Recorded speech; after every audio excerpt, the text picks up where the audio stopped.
কেমন আছো তোমরা সবাই? আশা করি খুব ভালো আছো। আমিও খুব ভালো আছি। তো আজকে আমি কিন্তু আমার বেবির মিড মর্নিং অ্যাক্টিভিটিসের কিছু অংশ তোমাদের সাথে তুলে ধরছি।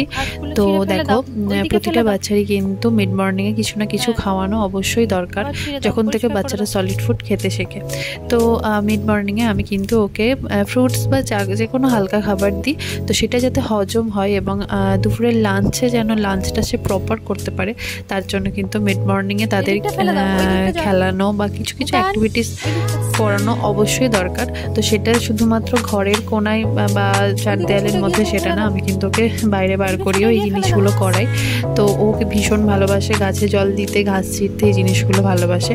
গাছেও জল দিয়েছে, কিন্তু সেটা আমার ভিডিও করা তখন হয়নি।